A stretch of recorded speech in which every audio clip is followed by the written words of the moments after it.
아침을 뉴스로 깨웁니다. YTN 라디오 김호성의 출발 새 아침. 여러분 안녕하십니까? 출발 새 아침 김호성입니다. 북한 김정은 위원장의 35번째 생일을 베이징에서 맞이했습니다. 중국 시진핑 국가주석과 네 번째 정상회담을 가졌습니다. 평양에서 단둥 거쳐서 베이징까지의 거리는 대략 한 1,300km 정도 됩니다. 철도 길이로 그렇다는 것이죠. 비행기를 타면 1시간 정도면 갈 수 있는 이 거리를 김정은 위원장은 왜 열차를 타고 한 30시간 걸리는 이 거리를 이동을 했을까요? 지난해 답방이 불발이 되고 올해 2차 북미 정상회담을 앞둔 시점에서 이뤄진 전격적인 방중, 무엇을 의미하는지 궁금하지 않을 수가 없습니다. 최근 트럼프 대통령은 북미회담 후보지 임박을 알리는 등 김정은 위원장과의 정상회담을 기정사실화했죠. 2차 북미 정상회담을 앞두고 북한과 중국 양국 정상의 심사숙고 과정이 전개되는 양상입니다. 김정은 위원장은 신년사를 통해서 정전협정 당사자들과의 긴밀한 연계 밑에 조선반도의 현 정전체제를 평화체제로 전환하기 위한 다자협상을 적극 추진하겠다는 의지를 밝힌 바 있습니다. 한반도 평화체제 구축과 관련해서 종전선언 이후에 평화협정 논의에 중국의 적극적인 개입이 예상되는 대목입니다. 미중 무역협상이 진행되는 와중에 중국을 전격 방문한 북한의 김정은 위원장, 그리고 북한 비핵화 논의 중심에 들어와 있는 중국의 속내는 무엇인지 일부에서 더불어민주당 동북아 평화협력특위위원장을 맡고 있는 송영길 의원과 2부에서는 베이징 현지 문희견 중국 정법대 교수를 연결해서 알아보도록 하겠습니다. 1월 9일 수요일입니다. 잠시 후 출발하겠습니다.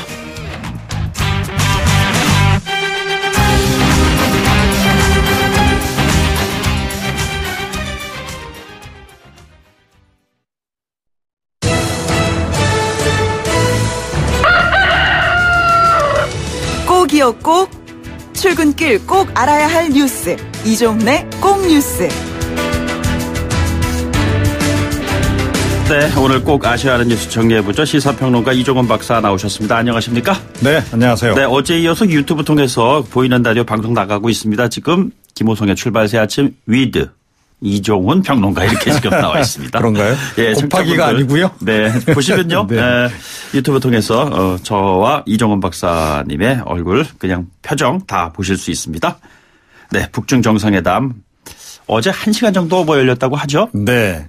그러니까 회담은 짧게 만찬은 길게. 네네. 회담은 1시간 정도 했고요. 오히려 만찬은 4시간 정도. 생일이니까요. 예, 뭐 네. 그런 것 같습니다. 네네. 역시 이번 그 회담은 뭐 현안이 딱히 많아서라기보다는 네네. 그냥 상징적인 의미에 그냥 방점이 찍힌 게 아닌가 생각이 돼요. 그러니까 저도 오프닝 통해서 얘기 드렸습니다. 한 1,300km 된다고 그래요. 평양 베이징이. 그렇죠. 네. 생일 잔치하러 1,300km를 그것도 비행기만 1시간이면 다가갈 수 있는 거를 열차를 이용해서 이게 무엇을 의미하는지 좀 여러 가지 궁금한 점이 많습니다. 글쎄요. 안전성 뭐 이런 걸 고려한 거 아닌가 싶기도 네네. 하고. 어찌됐건 뭐 김 위원장 입장에서는 북미 협상에 이제 중국 카드를 활용하는 거고. 네네. 지금 시진핑 주석은 미중 무역 협상이 지금 진행 중이니까. 그렇죠. 예. 또 그쪽에 또 북한 카드를 활용하고 뭐 이런 식이에요. 그래서 지금 폼페이오 장관이 안 그래도 좀 견제성 발언을 어제 좀 내놨더라고요.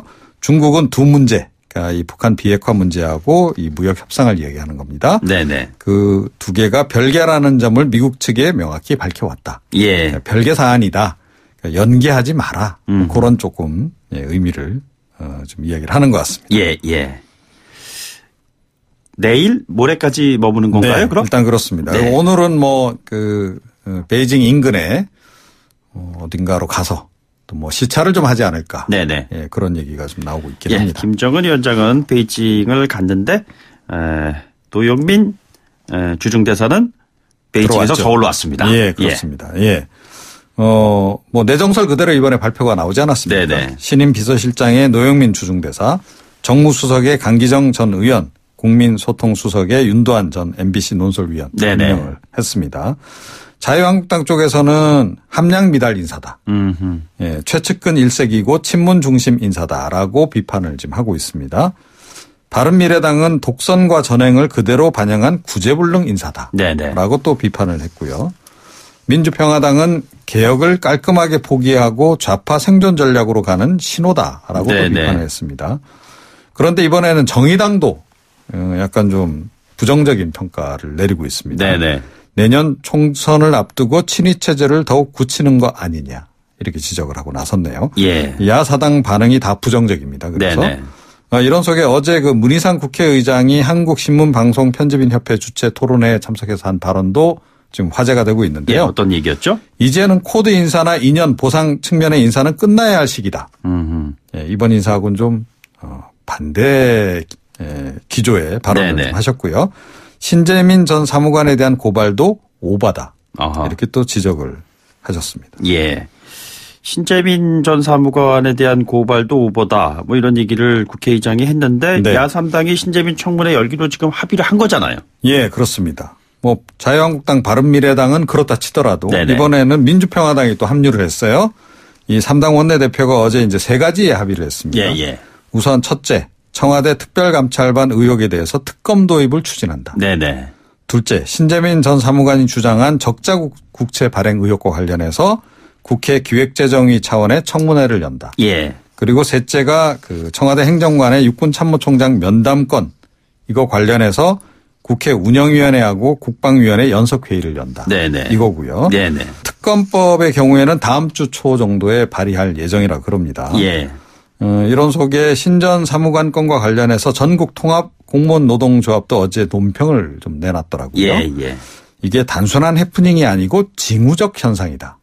징후적 현상이라는 건 무엇에 대한 징후적 현상이에요? 그러니까 이제 그 다음에 한 발언하고 좀 연결이 되는데요. 네네. 제2, 제3의 신재민 전 사무관이 나타나는 것은 시간 문제다. 아하, 예. 예. 저도 비슷하게 생각하고 있습니다. 아, 그래요? 예. 그러면서 실무자로서 공직사회 내부에서 벌어지는 부당한 일들을 알려내야 되겠다는 의지가 표출됐다는 점에 주목을 해서 네네. 영혼을 가진 공무원들이 보다 적극적으로 운신할 수 있는 틀을 만들어가는 계기로 삼아야 한다라고 지적을 했습니다. 그동안은 영혼을 가진 공무원, 예, 영혼이 없다고 그러잖아요. 네, 공무원은. 그렇죠. 예. 공무원은 뭐 영혼이 없는. 네네. 예, 늘공 같은 경우는 특히나 영혼이 없는 것으로 이렇게 얘기가 됐는데 요즘 젊은 그 공직자들은 다르다는 거죠. 네. 제가 보기에도 그런 것 같아요. 이 사람들은 좀 영혼을 갖길 원한다. 그렇다면 시대가 바뀌었으니까 그것에 대해서 좀 대응하는 것도 달라져야 되겠다라고 저는 생각을 하고요. 그래서 당연히 이분들도 기재부의 고발 부적절하다라고 또 평가를 내렸습니다. 이게 영혼이 없는 공무원이라는 표현이 굉장히 부정적인 의미로 쓰이는 것이지만 사실상 영혼이 없는 공무원이라는 얘기는 그 어떠한 상황에서도 특히 어떠한 권력 하에서도 네. 흔들리지 않고 그냥 공무원의 역할을 한다. 또 이런 개념의 의미도 있잖아요. 보면은. 약간은 그렇긴 한데 사실은 부정적인 의미가 더 많이 강하죠. 좀 담겨 있었죠. 그동안 이건 뭐냐면 이제 권력이 시키면 그냥 시킨 대로 한다. 그렇죠. 예. 그래서 영혼이 없다. 뭐 이런 식으로 얘기입니다. 표현이 예. 많이 됐었죠. 네. 알겠습니다. 예. 강아지 3마리가 그 추락을 한 사건 저도 어제 영상을 통해서 봤는데 정말 깜짝 놀랐습니다. 예. 이 애견인들이 깜짝 놀랄 만한 그런 사건이 어제 이제 벌어진 거죠. 어제 오전 0시 50분께였고요. 부산 해운대 한 고층 오피스텔 앞 도로에서 이제 강아지 3마리가 이렇게 떨어져서 죽는 장면을 주민이 본 겁니다. 그래서 이제 신고를 했고 경찰이 이제 강아지 몸속에 있는 그 내장칩 있잖아요. 동물 등록 요즘 하게 돼 있는 그 조사를 한 결과 이제 주인을 확인을 했습니다. 그래서 낮 12시 25분께 18층에 거주하는 20대 여성을 검거를 했는데 이 검거 과정에서 문을 열어주지 않아서 이 특공대까지 동원이 돼서 강제 진입을 하는 그런 일이 있었고요. 검거 직전에 또 친구가 죽음을 암시하는 글을 받았다라고 경찰에 알리는 바람에 경찰이 더욱더 긴장을 많이 했습니다. 검거 당시에 좀 횡설수설했다 그러고 일단 병원으로 옮겨서 심리안정치료 중이라 그럽니다. 이 강아지 3마리 사인이 추락사로 밝혀지게 되면 동물보호법 제8조 동물 학대 등의 금지 혐의가 이제 적용이 되는데요. 이렇게 되면 2년 이하의 징역 또는 2천만 원 이하 벌금이 이제 부과가 됩니다. 그런데 이번 경우에도 우울증 치료를 받았다든가 하면 또 심신미약으로 경감 될 수밖에 없는 거죠. 예, 그런 부분도 지금 관심을 끌고 있고요. 그 다음에 이 또 다른 차원에서 지금 관심을 끌고 있는 이유는 지난해 9월에 이제 법이 좀 강화가 됐거든요. 그래서 이 처음으로 이번에 어떻게 보면 좀 엽기적인 사건에 적용이 되는 겁니다. 그래서 과연 이번에 징역형까지 선고가 될지 여부 이것에 지금 관심이 모아지고 있는데요.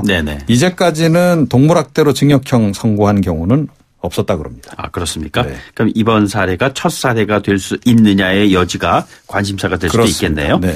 알겠습니다. 반려견이라고 하지 않습니까? 함께 가는 그러한 동물이잖아요. 근데 이렇게 함께 가는 동물을 그냥 창밖으로 내던진 거예요. 결과가 좀 주목됩니다. 예, 오늘 말씀 여기까지 듣죠. 지금까지 이종훈 시사평론가였습니다. 고맙습니다. 네. 화면에 나오니까 좀 잘 걸어 나가십시오. 네. 유튜브를 통해서 생중계 되고 있습니다. 청취자 여러분들의 많은 시청 바라겠습니다.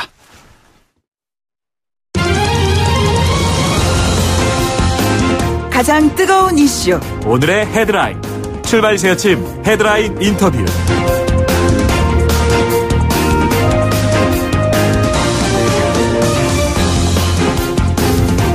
네, 북한 김정은 위원장의 방중 어떻게 보고 계시는지요? 지난 북미 정상회담의 사례로 봤을 때 트럼프 대통령의 언급처럼 곧 임박한 2차 북미 정상회담의 사전 조율이 아닌가 이렇게 보는 시각이 있는 것 같습니다. 그러면 어떤 조율을 이야기할까요?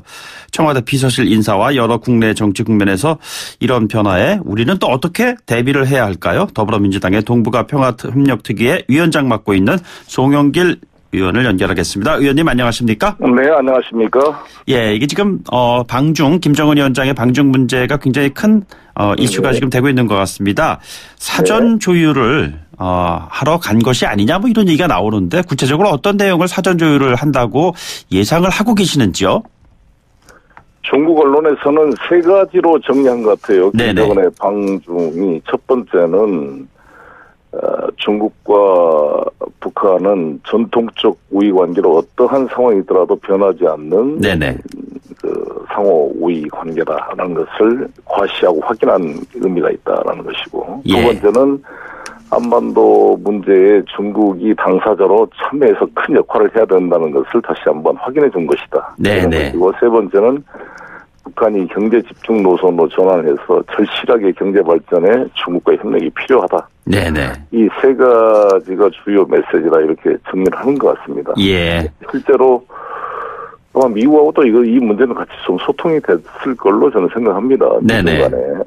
그래서 지난번에도 정상회담을 앞두고 방중했던 것에 비춰봤을 때 2차 북미 정상회담이 다가온 것이 아니냐 이렇게 추측이 되는 것 같습니다. 예. 그런데 지난 1차 북미 정상회담 트럼프 대통령이 전격 취소할 때 그 이유를 김정은 위원장이 시진핑 주석을 만나고 태도가 달라졌다. 이런 불편한 심기를 이유로 들이댔잖아요. 그렇습니다. 자, 그거를 염두에 뒀을 때 이번에는 어떨까요? 글쎄 이제 그때에도 원래 중국을 만나는 게 미국의 대안으로 중국을 만나는 것이 아니라 네네. 뭔가 미국과의 협상에 좀 더 교섭력을 높이기 위한 차원으로 이해가 된다고 생각합니다. 지금도 사실 김정은 위원장이 시진핑 주석을 만나지만 네네.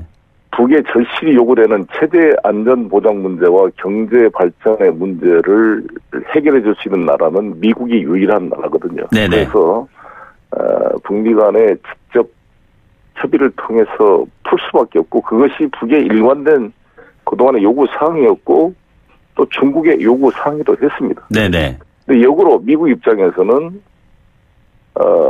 북미 간의 정상회담을 지금까지 트럼프 이전에는 매우 꺼려왔고 예. 이 문제를 중국의 책임을 넘겨서 중국이 압력을 넣어서 해결할 수 있는 것이다 하고 중국을 참여시키려고 노력했잖아요. 네네.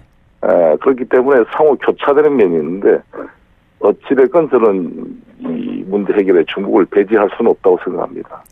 뭐 참여해서 그 역할을 줄 수밖에 없는데 이 지금의 시진핑이 초청해서 김정은을 만나는 것을 꼭 대립 갈등의 개념으로 볼 게 아니라 폼페오 장관이 지적했듯이 무역 갈등과 이 북핵 문제는 별개의 문제이고 북핵 문제 해결을 위해서는 미중이 같이 협력하는 것으로 가도록 유도해야 된다고 생각합니다. 몸은 중국에 가 있지만 마음은 그럼 미국에 가 있다고 봐야 되나요? 그렇습니다. 저는 그렇다고 봅니다. 왜냐하면 네네. 중국이 북한의 문제를 해결해 줄 수는 없어요. 현상 유지는 가능할지 모르지만 제재 해제가 돼서 북이 15% 정도의 고도 성장을 할 기대와 이런 잠재적 가능성을 표시하고 있는데 그거를 해주려면 미국 시장을 북에 개방하고 북에 대한 제재를 해제시켜줘야 북한이 우리 70년대 대한민국의 고도 성장처럼 성장을 할 수가 있는 것이거든요. 네네. 그런데 그래서 트럼프 대통령도 트위터에 항상 김정은이 자신의 나라의 잠재적 경제 발전 가능성을 정확히 이해하고 있다 이런 표현을 자주 쓰는데 그러한 공감대가 싱가포르 회담에서 양 정상 간에 있었다 이렇게 생각합니다. 의원께서는 실제로 북한 현지에 많이 다녀오셨잖아요. 그리고 경제 발전의 모델이라고 할 수 있는 현지도 직접 나진 같은 곳도 갔다 오시고 그랬는데 김정은 위원장의 이 같은 의지가 눈으로 현장에서 확인이 됩니까? 그렇죠. 제가 가서 느낀 것은 평양에서도 그렇지만 그 나진이나 가서도 느낀 것이 핵구호가 다 없어졌고요.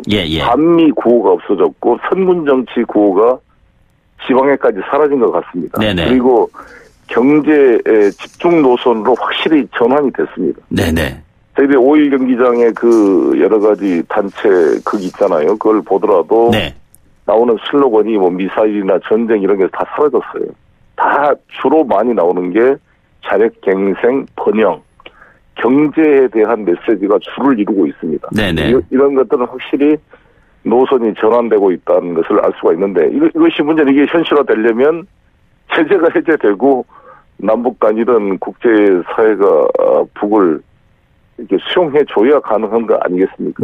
그것을 할 수 있는 유일한 나라는 미국이기 때문에 결국 김정은이 지금 자기를 목숨 연명하려고 지금 하는 게 목적이 아니잖아요. 핵을 포기한 대신 자신들 인민들에게 경제 성장에 대한 과실을 줘야 되는데 그것을 줄 수 있는 유일한 나라는 미국입니다. 그래서 그런 북미 정상회담에 모든 것을 걸고 있고 그 성공을 위한 협상력을 높이기 위한 차원에서 북중 만남이 되고 있다 이렇게 생각합니다. 그 신년사를 통해서 김정은 위원장이 그 정전과 평화체제 전환을 위한 다자 협상을 강조했는데 이 다자 협상이라는 것 예전에 보면 육자회담 이야기도 많이 언급되고 그랬습니다만 그쪽으로 가는 하나의 과정이 아니냐라는 해석이 있는 것 같은데 그렇다고 보시는지요?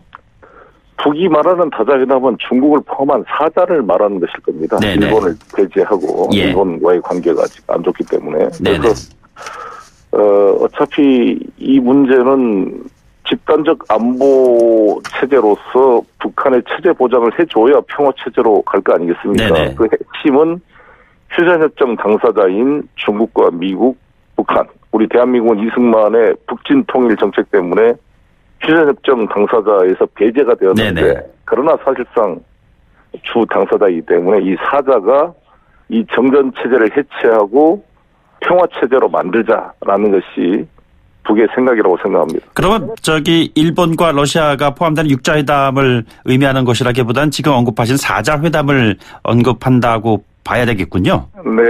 그렇게 저는 생각합니다. 그런데 나경원 한국당 원내대표가 겉으로는 비핵화 외치면서 결국 핵보유국으로 중국 후원받으러 간 것이 아니냐 이런 평가절하를 했는데 이 의견에 대해서는 어떻게 생각하시는지요? 그러니까 나경원 원내대표께서 그렇게 생각할 수도 있겠습니다만 제가 말씀드린 대로 중국이 줄 수 있는 게 한계가 있다고요. 지금 김정은 위원장이 중국이 미국이나 유엔 제재를 벗어나서 북한을 전면적으로 도울 수는 없잖아요.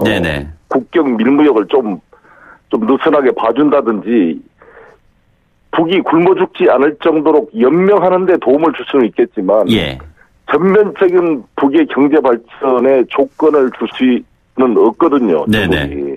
김정은이 겨우 연명하자고 지금 하고 있는 건 아니거든요. 나이가 지금 35인데 앞으로 30년을 집권할 수도 있는 건데 자기 수명에 따라 그렇게 연명하려고 그러겠어요. 본인은 싱가포르나 베트남 우리 대한민국처럼 15% 이상 고도 성장을 기대하고 있고 제가 평양에 갔을 때 만난 북측 관리들을 대부분도 자신들이 이 문제만 해결되면 연 15% 고도 성장을 할 수 있다는 자신감과 기대감에 부풀어 있습니다. 근데 이것을 해결하려면 핵을 가지고는 도저히 될 수 없다는 것을 김정은도 정확히 이해하고 있기 때문에 핵 경제 병진 노선으로서는 안 된다는 것을 인식하고 경제 집중 노선으로 전환하려고 하는데 문제는 이 시기에 자신들의 체제 보장을 어떻게 이 지금 개발한 핵을 가지고 잘 협상 카드로 활용을 해서 미국으로부터 그걸 받아낼 것인가가 지금의 이 과제라고 저는 인식합니다. 네네. 이걸 보지 못하고 나경원 의원처럼 구태의연하게 그런 식의 사고로 하면은 지금 일본 아베 총리가 시대에 뒤떨어진 것처럼 이 변화된 한반도 정세를 절대 자유한국당이 주도할 수가 없어요. 그래서 저는 나경원 원내대표가 좀 더 현실을 정확히 봐야 된다고 봅니다. 그렇다면은 서울 답방 문제와 관련해서요. 홍영표 원내대표는 김정은 위원장의 답방, 국회 방문 환영, 결의안 추진 이런 것을 요청을 했습니다. 네. 이 같은 결의안이 나오는 것은 어떤 의미를 가진다고 생각하시는지요? 아시다시피 우리 문재인 대통령께서 평양에 갔을 때 평양 시민들의 전폭적인 환영을 받았습니다. 당국뿐만 아니라 물론 북사회가 우리처럼 민주주의 사회가 아니라 통제된 사회이기 때문에 차이가 있지만 네네.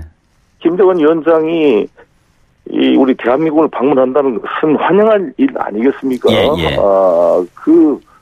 그래서 저는 이제 그 환영은 우리나라는 국회가 국민을 대표하기 때문에 북처럼 15만 군중을 동원해서 무슨 환영 행사를 할 수가 있는 것이 아닌 만큼 저는 국회에 와서 김정은 위원장이 이 연설을 하게 하고 거기서 환영을 하는 것이 국민을 대신해서 환영하는 의미가 있다 이렇게 생각합니다. 알겠습니다. 그리고 북미 정상회담 장소와 관련돼서 복수의 장소들이 언급되고 있는데요.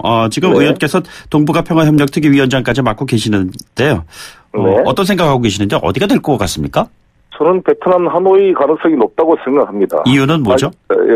지금 몽골 울란바타르도 고민을 할 텐데 네네. 거기는 기차로 가기가 편하고 보안상 편한 면이 있습니다만 울란바타르 주변 시설과 인프라가 트럼프 대통령과 김정은 위원장의 세계적 정상회담을 수용할 만큼의 준비가 안 돼 있다고 봅니다. 그런 면에서 싱가포르이 아주 그런 인프라는 잘 돼 있었고요. 네네. 싱가포르를 다시 안 한다면 저는 하노이가 될 가능성이 있는데 왜냐하면 거기에 북측 대사관도 있잖아요. 미국도 있고 미국과 북한 동시에 외교 관계와 공간을 가지고 있는 곳이 바로 하노이입니다. 네네. 그리고 베트남은 미국과 전쟁을 했지만 95년도에 국교 정상화를 통해서 지금은 사실상 동맹국 수준으로 발전해 있거든요. 네네. 그래서 베트남은 두 가지 사인을 주는 겁니다. 모이 정책처럼 개혁 개방을 통해 하노이의 발전된 경제 발전의 현장을 직접 보여주는 의미가 있고 네네. 한때 전쟁이었고 원수 관계였던 베트남과 미국이 이렇게 친구가 된 모습을 보여줌으로써 이 북한한테 그런 방향을 제시한 의미가 있죠. 이것은 작년 8월에 폼페이오가 하노이를 방문해서 직접 베트남 모델을 이 김정은 위원장한테 촉구했던 네네. 기자회견에서도 읽을 수가 있다고 생각합니다. 도이 모이 이런 식의 얘기하잖아요. 네. 정치권 얘기 좀 하나 여쭤보겠습니다. 청와대 비서실장 비롯해서 어제 인사 교체가 있었습니다. 노골적인 친문 일색이다, 코드 인사다, 함량 미달이다 이런 야당의 지적에 대해서 어떤 생각 가지고 계시는지요? 청와대 비서실장은 당연히 같이 일했던 사람이 하는 거 아니겠습니까?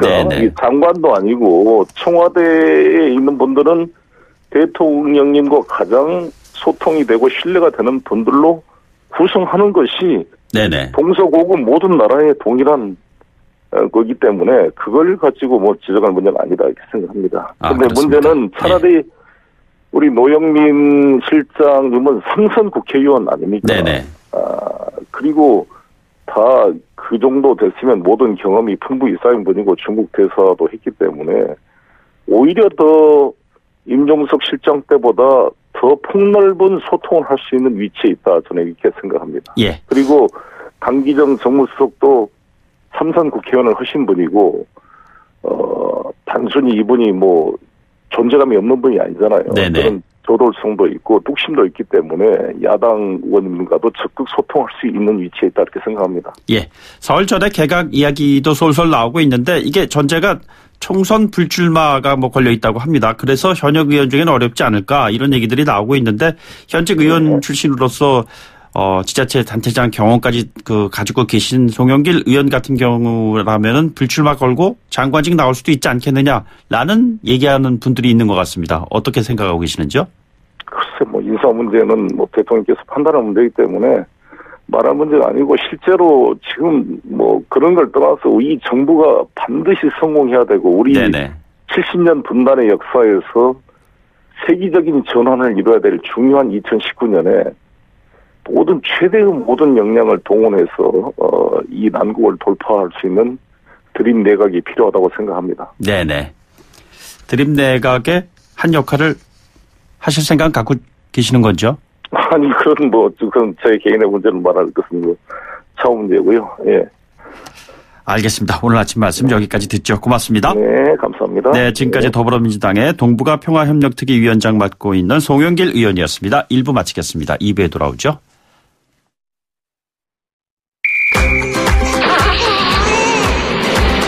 출발!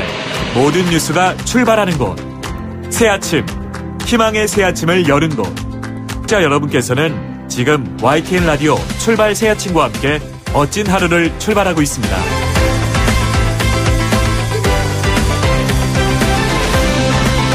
네, 출발 새아침 2부에서는요. 베이징 현재 분위기가 어떤지 문희련 중국 정법대 교수를 연결하겠습니다. 잠시 뒤 돌아오죠.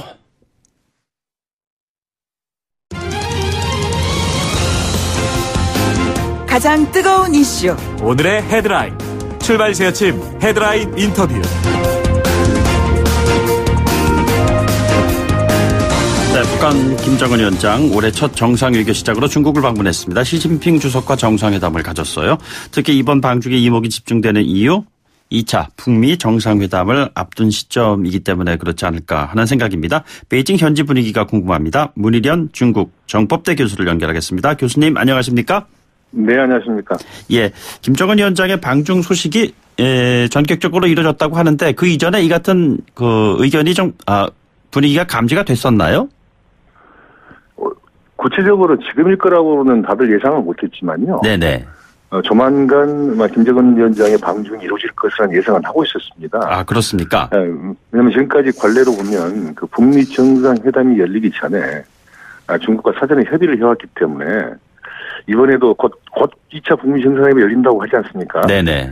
그래서 다들 모두 2차 정상회담이 열리기 전에 김정은 위원장의 중국 방문이 이루어지지 않겠느냐 하고 다들 예상을 했었습니다. 예. 다만 시기가 이렇게 빠를 줄은 몰랐던 거죠. 네네. 그런데 그 평양 베이징 비행기 타면 1시간이면 갈 수 있는 거리를 왜 굳이 전용 열차를 타고 그 오랜 시간을 거쳐갖고 1300km 이상 되는 거리를 그렇게 갔을까요? 여러 가지 그에 대해서 여러 가지 설이 있는데요. 네네. 우선 수행단이 많고 중국에 전달할 선물도 많이 있기 때문에 네네. 열차를 이용했다는 얘기도 있고요. 올해가 북중 수교 70주년이기 때문에 과거 김일성 주석이나 김정일 위원장이 열차로 중국을 방문했던 그 전통을 존중하기 위해서 이번에 열차를 이용했다 이런 얘기도 나오고요. 네네. 또 아무래도 겨울철이기 때문에 안전성을 고려해서 철도를 이용했다는 얘기도 있는데요. 예. 저는 개인적으로는 그거보다는 시간이 너무 촉박했던 거 아닌가 저는 그렇게 생각합니다. 네. 왜냐하면 최근에 2차 북미 정상회담 일정이 최근에 확정됐고 곧 발표가 임박했다는 지금 분위기가 포착되고 있지 않습니까? 예.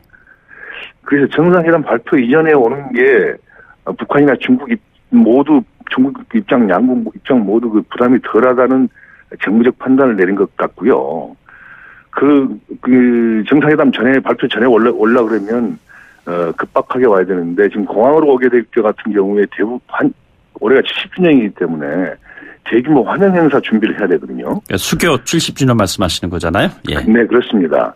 그런데 그런 준비할 수 있는 시간이 없었기 때문에 대규모 환영 행사가 필요 없는 그냥 기차역을 이용한 거 아닌가. 그래서 열차를 이용했던 거 아닌가. 저는 그렇게 생각합니다. 예, 북미 정상회담 직전에 김정은 위원장이 시진핑 주석과 만남을 가진 이 부분 중국의 영향력, 북한에 대한 언급을 하시는 분들이 많은 것 같은데 북한에 대한 중국의 영향력이 과연 어느 정도이길래 그것도 생일날 베이징을 방문했을까 이런 궁금증을 가지시는 분들이 많은 것 같습니다. 어떻게 보시는지요, 교수님? 과거에 이제 북한에 대한 영향력은 대단했습니다. 왜냐하면 모든 북한의 생명줄을 다 쥐고 있었기 때문에, 중국이 경제적으로도 원조를 해주지 않으면 북한이 자립이 불가능했고, 네네.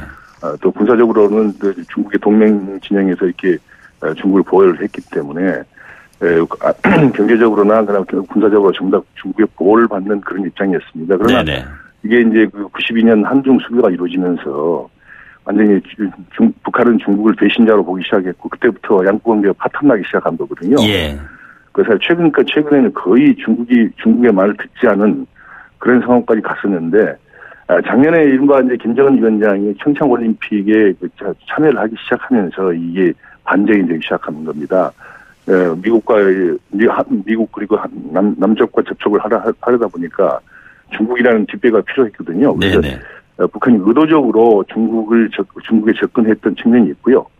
지금은 이제 북미 정상회담을 앞두고 있기 때문에 최소한 북미 정상회담이 깨질 경우를 대비하지 않을 수 없거든요. 네네. 거기에 대한 보험용으로 중국과 지금 관계를 밀착시키고 있는 그런 과정으로 좀 보여집니다. 북미 정상회담 사전조율 얘기가 많이 나오는데 그 사전조율이라는 게 과연 어떤 내용이죠? 그 사전조율이라는 것은 크게 보면 여러 가지, 세 가지로 저는 보이는데요. 네네. 우선은 이제 그 비핵화 부분에 있어서 과연 이제 지금 미국은 북한의 선제적인 비핵화 조치를 요구를 하고 있는 거고. 네네. 북한은 미국이 지금까지 북한에 해왔던 조치에 대한 상당한 조치를 해달라고 하는 게 두 개가 지금 팽팽히 맞서 있지 않습니까? 두 가지 입장이. 그래서 교착 상태에 빠져 있는데 이번에 그 비핵화 문제에 대해서 시진핑 주석이 과연 어떤 입장을 취하느냐가 굉장히 관심거리입니다. 그래서 시 주석은 지금 미국한테 두 가지를 약속을 했거든요. 하나는 비핵화에 적극 협조하겠다는 거고 지금 한반도 비핵화는 당사자가 북한과 미국이라고 지금 본인이 그 입에서 얘기를 했고요. 또 하나는 비핵화 이전에는 제재를 유지하겠다는 것을 미중 고위급 전략회담에서 그 합의문으로 발표를 했습니다. 네네.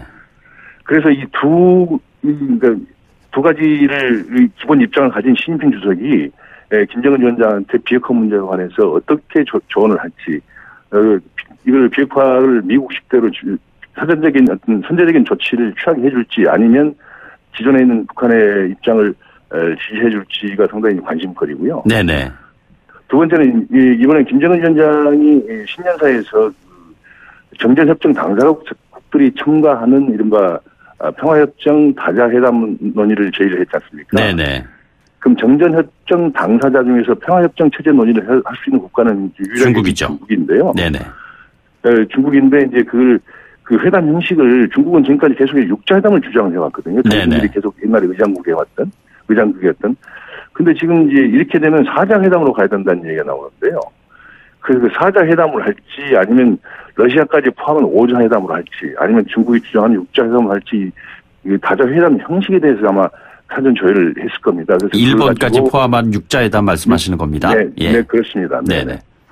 그래서 그런 게 그 다자회담 문제에 대해서 얘기를 했을 거고요. 그건 아무래도 마지막으로 세 번째 그 문제는 지금 북한이 가장 겪고 있는 어려움이 지금 대북 제재로 인한 경제 압박이기 때문에 네네. 중국으로부터의 원조를 어떻게 받아낼 것이며 그다음에 그 유엔 안보리 제재를 정면으로 위배하지 않는 선에서 중국이 북한과의 경제적 교류라든가 협력을 조금 더 강화하는 그런 방안을 논의하지 않았을까. 다들 그렇게 생각을 하고 있습니다. 교수님, 그 다자 협상과 관련해서 중국은 그동안 전통적으로 어떤 입장을 취해왔습니까?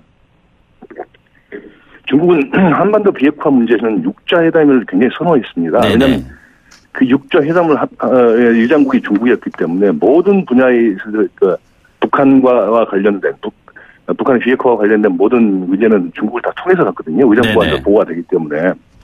근데 지금 이번에 작년에 같은 경우에 그 한반도 비핵화 문제는 사실 중국이 차이나 패싱이 이루어지면서 한국이 과거 중국이 했던 역할을 대체를 했거든요. 북한과 미국이 중재를 했거든요. 그래서 중국 입장에서 굉장히 이게 불만스러운 겁니다. 예. 그래서 중국 입장에서는 이걸 다시 4자 회담으로 하기는 자기들이 옛날 6자 회담 스스로 부정하는 꼴이 되기 때문에 작년부터 줄곧 해서 6자 회담 재개를 주장을 해왔습니다. 네네. 그 6자 회담 그 플랫폼에서 다시 이 한반도 비핵화와 이른바 평화체제 회담을 논의하자라고 얘기를 한 건데요. 예. 다만 이제 문제는 북한인데 북한은 6자 회담을 정면으로 거부를 했습니다. 이거는 사실 전혀 북한에 도움이 되지 않고 한반도 비핵화에 도움이 되지 않는다는 이유를 들어서 거부를 했고 작년 10월 달에 그 북중러 3자 이른바 3국 외교 차관 회담에서는 김정은 위원장의 뜻이라는 걸 전제로 해서 6자 회담은 우리는 실패한 것으로 본다라고 규정을 하고 한국이 중재하는 이른바 남북미 3자 구도로 비핵화 협상을 끝내고 싶다는 이야기가 아마 전달된 것으로 보도가 되고 있습니다. 네. 지난해 1차 북미 회담 정상회담에 있을 때 트럼프 대통령이 직전에 그걸 취소를 하는 이유로 김정은 위원장이 시진핑 국가주석 만난 뒤 태도가 달라졌다라는 불편한 심기를 드러내면서였거든요. 이번엔 그런 일이 있을까요? 그래서 이제 굉장히 지금 조심하고 있는 겁니다. 중국도 그렇고 북한도 그렇고요. 그래서 모두에 말씀드린 것처럼 그 북미 정상회담 발표 이전에 회담한다고 발표하기 이전에 지금 먼저 찾아온 측면도 있고요. 네네. 그리고 이 회담 어제 같은 경우는 4시간 동안 지금 회담과 만찬을 했는데요. 어제 오후에요. 네네. 아마 회담을 1시간에 불과했습니다. 예. 그것은 무엇을 의미하는 걸까요? 그러니까 사전에 협의는 다 이미 이루어졌다. 돼 있고 굳이 만나서 오랜 시간 같이 머리를 맞대는 모습을 보여서 불필요하게 미국을 장악할 필요가 없지 않겠느냐 하는 그런 정무적인 고려를 하고 있는 것 같거든요. 네네. 그래서 일단 큰 깊숙한 1시간 동안 얘기를 했다고 하면 통역 시간을 제외하면 사실상 양국 정상이 할 수 있는 이야기는 20분 내지 25분 정도에 불과한데요. 네네. 그렇게 되면 사실 깊은 이야기를 했다기보다는 큰 틀에서 아마 서로 간에 확인하는 그런 이야기 수준 아니었겠느냐. 네네. 이렇게 보여집니다. 교수님, 그 미중 무역 협상이 지금 치열하게 전개되고 있는 과정에 지금 북한과 중국의 정상회담을 여는 이것이 서로 상관관계가 있는 것일까요? 있다고 하면 있어 보이는 거고요. 네네. 없다고 하면 또 없게 보이는 각자의 그런 이유가 있는데요. 네네. 지금 공교롭게도 지금 미중이 무역 협상을 하고 있는 와중에 지금 이게 이제 방중이 이루어졌는데요. 예. 아마 방중을 준비했던 중국 측에서 분명히 1월 7일 날 협상을 한다는 것은 다들 알고 있었거든요. 네네. 죄송합니다. 네네. 그래서 아마 중국도 알고 있었지만 이게 그 양자 간에 큰 변수가 안 된다고 생각했기 때문에 같이 하는 걸로 지금 보이는 거고요. 예. 특히 이제 미국 같은 경우에는 이제 시진핑 주석이 분명 말씀드린 것처럼 북한 핵 비핵화에 대해서는 두 가지 입장이에요. 북미 간이 당사국이고 비핵화에 협조할 것이고 그다음에 비핵화 이전에 제재를 유지한다는 그 입장을 분명히 해왔기 때문에 이 중국 무역협상, 미중 간의 무역협상과 비핵화는 별개라는 것을 그러니까 서로 연관되지 않았다는 걸 아마 미국한테 여러 가지 시그널을 주지 않았을까 생각됩니다. 예. 지금 국내 정치권에서는 자유한국당 같은 경우에는 북한이 핵 보유국으로서 중국 후원받으러 간 것이다. 이런 평가를 하고 있습니다. 중국 내부에 정치권에서도 비슷한 의견이 나옵니까? 아니면 반대입니까? 정반대입니다. 왜냐하면 중국은 계속해서 일관되게 네네. 북한이 어떤 경우든 북한의 핵 보유를 인정하지 않을 것이고 애들은 핵 보유국으로 대접을 하지 않을 것이라는 걸 줄곧 일관되게 확고하게 견제해왔거든요. 특히 이제 중국 입장에서는 북한이 핵을 한다는 것은 악몽입니다. 네네. 그래서 중국 입장에서 북한을 핵 보유국으로서 북한을 갖다 대접한다는 것은 지금 현 상황에 보면 전혀 분위기에 맞지 않는 것 같고요. 예. 또 앞으로도 상당 기간 동안 그 입장은 변하지 않을 것으로 저는 보고 있습니다. 알겠습니다. 네, 오늘 말씀 여기까지 듣죠. 고맙습니다. 네, 감사합니다. 네, 지금까지 문희련 중국 정법대 교수였습니다. 네, 출발 새 아침 3부는요. 8시 뉴스 듣고 오겠고요. 저희들이 지금 유튜브를 통해서 생방송을 라이브로 중계를 하고 있습니다. 유튜브 YTN 라디오 보이는 라디오를 클릭하시면은 스튜디오 내부 그리고 창밖에 펼쳐지는 날이 점차 밝아오는 모습 보실 수가 있습니다. 3부에 뵙겠습니다.